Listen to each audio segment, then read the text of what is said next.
Right. The rumor. How did y'all come together and prior to So yeah. Gumbo?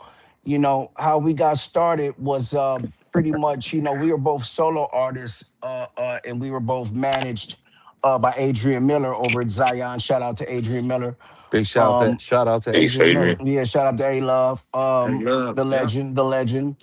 So yeah, we was both doing some solo stuff, and Adrian and me was riding up Highland by the Hollywood Mm. Bowl, if y'all familiar Okay. with Los Angeles.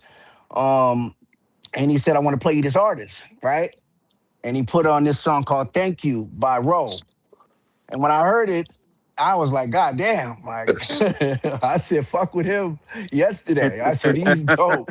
I said, fuck with him yesterday. So I knew off top he was a dope ass artist and an MC. So then we probably met probably 2 weeks after that and just chopped it up for a quick bit. We was all in the same studio over by Delicious Vinyl on Sunset. And Okay.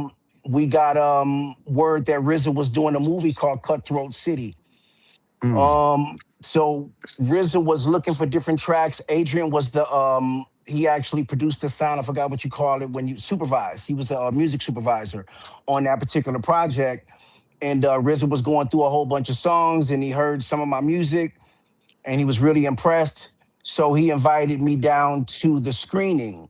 Ro was invited down to the screening as well. So we both sat there. A friend of ours, or a friend of mine that Ro met that day, was another producer by the name of Trevor Lawrence Jr., who's heavy in the game. He Man. works with Dr. Yeah. Dre, produced Eminem. Was this the first time you and Ro met at the viewing? Now we met at the studio the first time, Okay. and then probably about 2 weeks after that, we all went to the viewing. And Trevor came up. I introduced Trevor to Ro.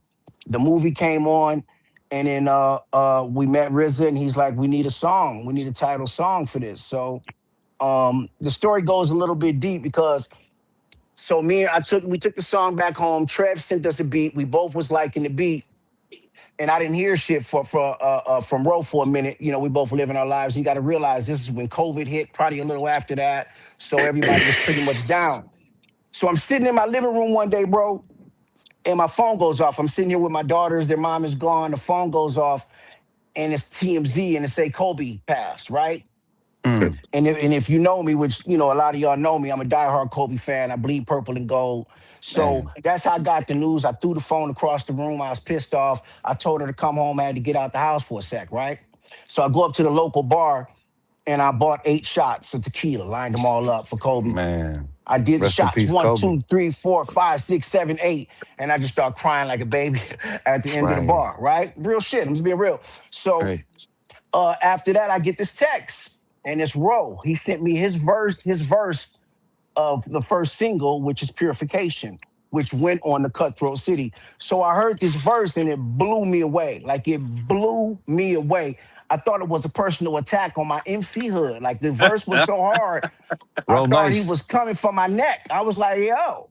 So you got to realize the Yo. emotion. Yeah, I'm like, yo. So the emotion I had from, the situation with Kobe, me being an MC, Rose spitting that verse, I took what that emotion was from Kobe and went home and I wrote my verse to Purification, Dope. right?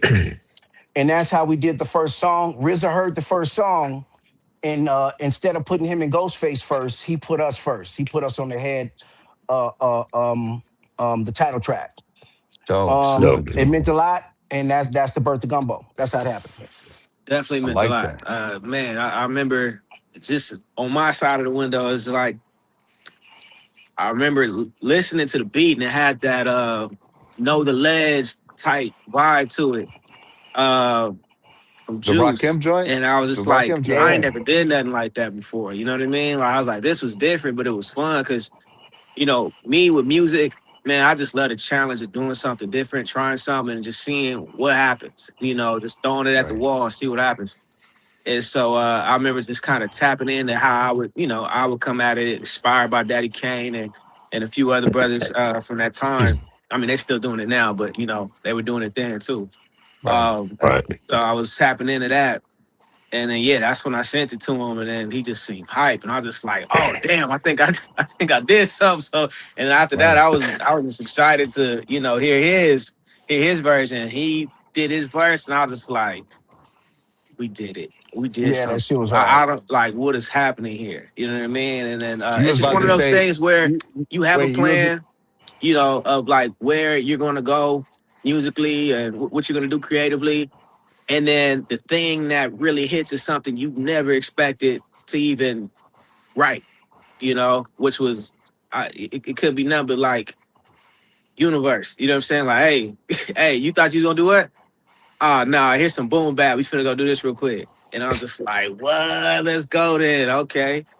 dope. And I I think wanted, Danger I, really I gave me a wanted lot to, of points and just kind of schooled me, you know what I mean? Just like gave me some knowledge too, gave me more knowledge to that time, you know, those times of music. dope.